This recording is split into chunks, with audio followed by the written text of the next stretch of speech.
Coming up, Ipswich's connection to Triple A Murri Country on 98.9 FM, its significant contribution to the National Indigenous Radio Service, and the story of how it all began. It's Monday, March 28, 2022, and I'm Alan Roebuck. Welcome to Ipswich Today, which acknowledges the traditional custodians of the land on which it is produced and pays respects to elders past, present and emerging. This podcast is supported by Kinetics, people-powered web hosting trusted by Australian businesses since 1999. Brisbane Indigenous Media Association has operated community station Triple A Murri Country since it first broadcast on April 6, 1993. For many years it was also known as 98.9 FM and recently rebranded to Triple A, returning it to its roots. The station is best known for its unique blend of popular country and Indigenous music. Ipswich resident Jyi Lawton is the CEO of Triple A and joins me now.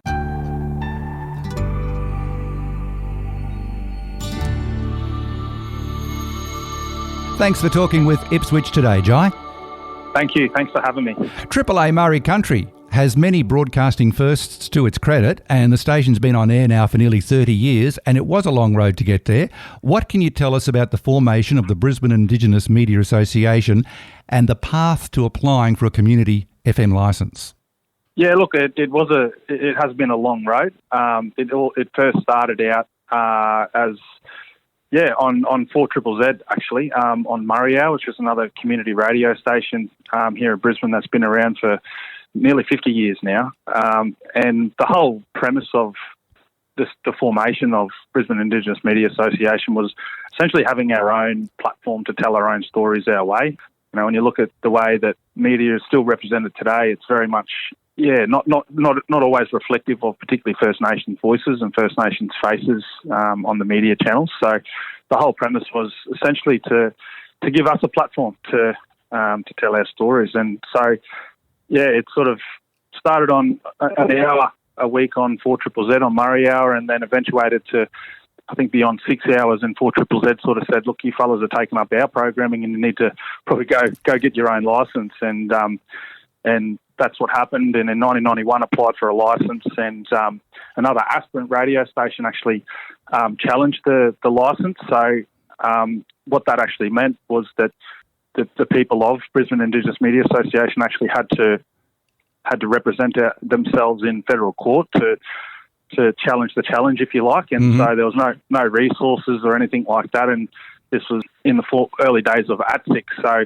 a couple of people drove down on the very first formation of ATSIC, which was the Aboriginal Torres Strait Islander Commission. It was the sort of federal government commission for Aboriginal Torres Strait Islander people back in those days. So the very first meeting, you could imagine the agenda would have been pretty packed, and three mob from Brisbane drove down and got on that agenda and said, "Hey, look, can you give us a hand? We've got to fight this challenge in federal court." And they did. They supported it. And then in 1993, eventually got the license and did the first broadcast. So it was a bit of a journey, bit of a challenge, but, that's the way it is. So, those hurdles were overcome. I don't know if you want to single out any people in particular for leading the charge, as it were. Some are no longer with us, so I'll leave that entirely up to you whether you want to mention their names or not. But there were more than one, obviously, but there was a core group of people that really pushed forward.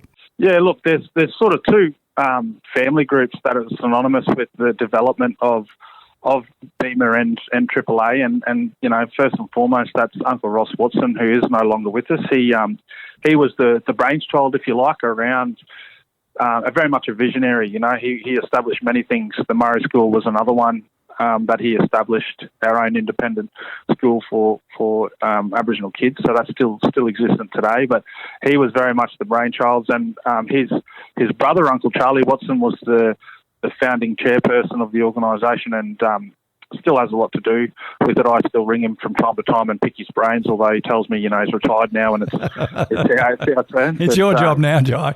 Yeah, that's right. But, still a very important part of the station. Only Lilla Watson was the sister of both Uncle Ross and Uncle Charlie, and she's still around. She was a founding board member, and Uncle Bob Anderson, another founding board member. He was very, very synonymous. And then you've got, the trailblazer that was Uncle Tiger Bales. Yes. He really really came with that broadcasting knowledge. Uncle Charlie says as well that, Uncle Ross and others knew the importance of, media and radio and all these different things, but didn't necessarily have the experience in broadcasting. And that's what Uncle Tiger brought. He brought that wealth of knowledge of radio. He worked in Koori Radio and Radio Redfern, all those different things down there in Sydney. And so he came up here and really took it to the next level and started to build a really solid program schedule and established Let's Talk, which is now next year will be 20 years running. There's nearly 3,000 episodes of that program. Now, just briefly explain what Let's Talk is all about. It's obviously a talk program. Yeah, that's right. Let's Talk is sort of an hour dedicated to, I suppose, speaking on our stories of what it is to be an Aboriginal Torres Strait Islander person in this country now, and that includes unpacking the historical stuff. But really, it's about elevating, First Nations voices on our stories, and so now it's hosted by Danny Teach Johnson, a Gomeroi journalist, and we talk to all different kinds of people from all different topics and themes, from political to social justice to the economic environment to the political environment, and also, the youth as well in the future. What does that look like? Let's Talk is 1 hour a day, Monday to Friday. For someone who's never tuned in to Triple A Murri Country, describe what the rest of the station is about. Yeah, the rest of the station, and it was part of the rebrand that we've just recently undergone. It's really about that, what the station's all about, and that's that mixture of, we're a First Nations Aboriginal community controlled organisation, which is the Murri component, but we also have the country component, which has always been an important aspect for a number of reasons. The first reason being that, myself included, I've been reared up on country music, and my grandfather was a stockman and worked across all central Queensland, and so the country component, we've always grown up listening to Charlie Pride and Merle Haggard and Dolly Parton and all that sort of stuff. So we've always, country music and First Nations culture, there's always been something, there's some synergies there. But the other, I suppose, important aspect of it is that country music allows us to also, I suppose, in many ways, educate and inform, avid country music listeners on First Nations issues as well, yes. And First Nations perspective. So it plays those sort of dual roles. We have 11 programs throughout the week. Your breakfast and your drive. Your more entertainment, bubbly type programs. Obviously, Let's Talk we've spoken about, but then we've got sort of other niche sorts of programs that include, Three Chords and the Truth, for instance, which is hosted by Paddy McHugh and Jan Myers, who are pretty experienced musicians themselves in their own right, but they talk about Alta Americana and different forms of country. So there's different forms of music. We've still got Murri Hour.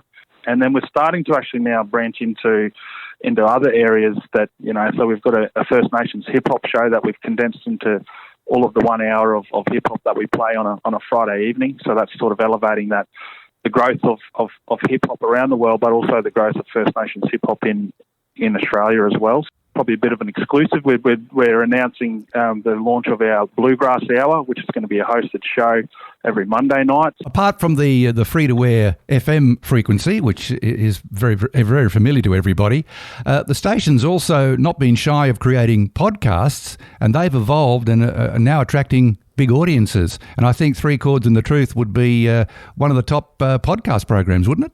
Yeah, that's right. We're sort of, as technology has evolved, we've got to evolve with it. So there's multiple online distribution channels that we have. So we've got, the online streaming where people can stream via the website or, via our own app. We've also got, we've recently on Community Radio Plus, which is another platform. We're on iHeartRadio. And then, we also upload replays of our shows for, podcasting or catch-up radio on certain channels as well, and Three Chords is certainly one of those highlights. With these things that we have in the palm of our hand now of a phone, yes. As long as we're making sure that we're accessible by as easily as possible is the aim. So that's it. Go where the listeners are. Triple A and BIMA is more than just an FM station there at West End.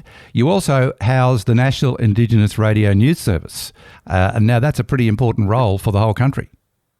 Yeah, that's right. So the National Indigenous Radio Service is essentially they do two things. They're a news service that develops and distributes hourly news bulletins. So there's a whole suite of journalists there that write news stories, and they're also a distributor as well. So distribute to over 120 stations throughout the country, and really it creates an opportunity for stations that are a bit smaller as well, that don't have, a jam-packed full program schedule. They might have a few programs throughout the day. So that allows them just to switch a button, and that then they can tune into NERS, and through NERS, there's a multitude of different programming that runs through there all across the country.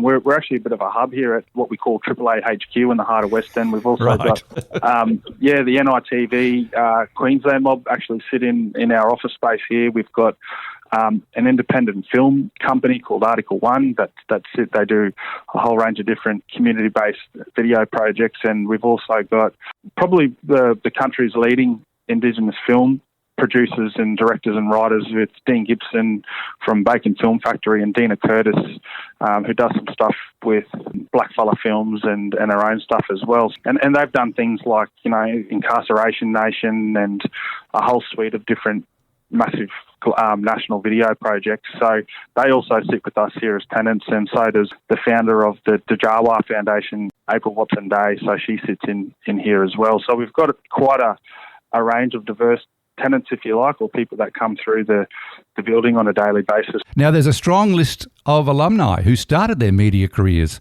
at Triple A. Do you want to drop a few names?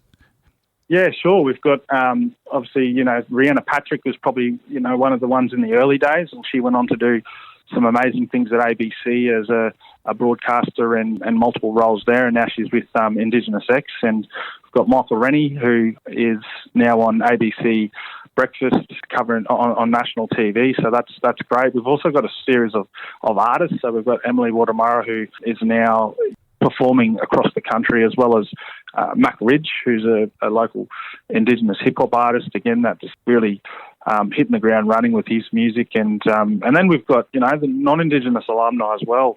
He's probably more known as Clancy Overall, but he was the brainchilds behind and the founder of the Batuta Advocate. So he cut his teeth here in a traineeship. That was his first sort of exposure to media, and now he's gone on to do bigger and better things. And then it's also done us really well in terms of the succession planning for our own internal broadcasters, some which have gone off and come back. And so 40% of our on-air team are actually AAA training alumni. Yeah, the training department really does provide a pivotal role, and we've got other divisions as well, but the training provides a really pivotal role, not only internally for us here, but also to enable an opportunity for people to cut their teeth in the media sector. You've certainly painted a great picture that it's more than just an FM station. So can we come back to you, Jyi? Who is your mob? Yes, I'm a Bidjara man from West Queensland. There's not a lot of towns around that way, but the sort of one of the really significant cultural sites for us is, and probably the more well-known ones, is Carnarvon Gorge and Mount Moffat. That's our part of our country. So essentially 800 kilometres northwest of Brisbane is probably the easiest way to explain it.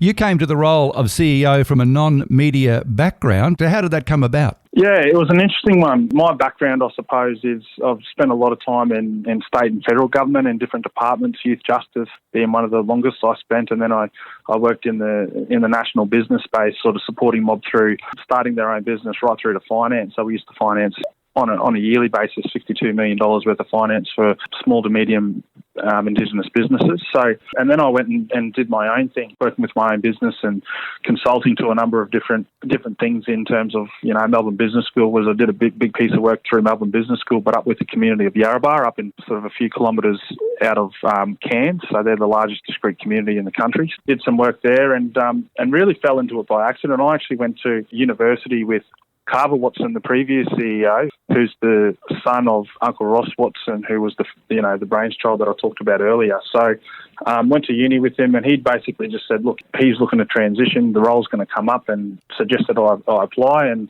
I thought, okay, I'll apply. I knew of the organisation and the prominent role it has in the community, but in terms of the detail of it, I wasn't real clued onto. So I put in an application, and the more I went through the process, the more I learned about, the pivotal role and the rich and proud history and all these other different things, and really fell in love with it all and through the application process, and was lucky enough that I got appointed to the role. But you're learning very fast, obviously, and coming up with these new ideas along with the team.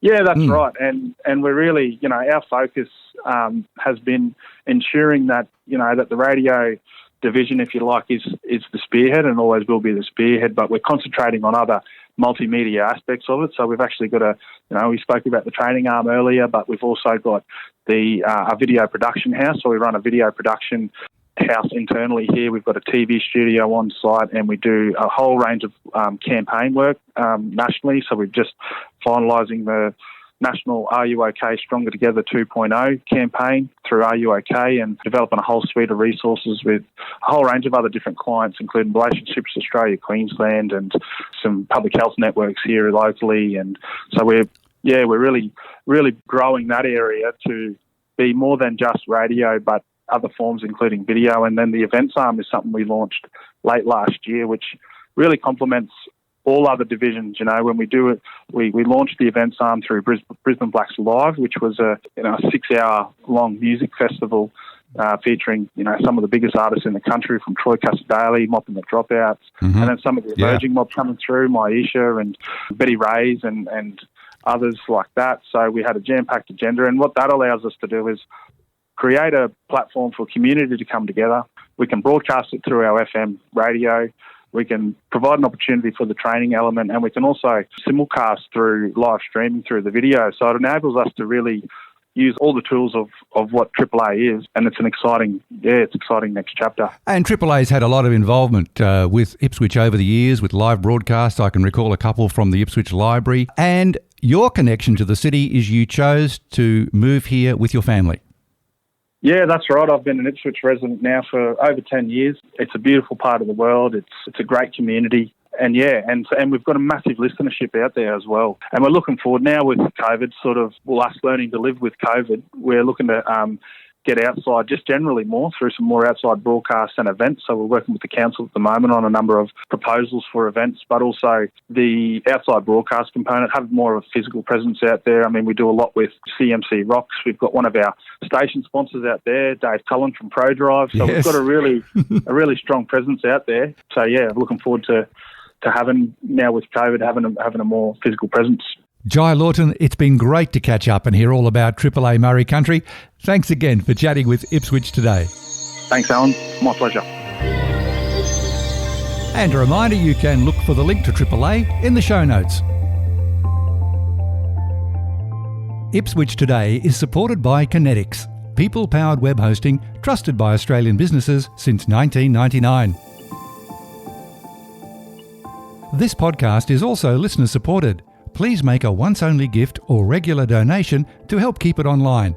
Just go to ipswichtoday.com.au and click the donate button on the homepage to make a payment through PayPal. Follow and stream this podcast from your favourite app, including iHeartRadio and Amazon Music Podcasts, or play Ipswich Today from smart speakers. Music is supplied by Purple Planet Music. This is Alan Roebuck. Thank you for listening.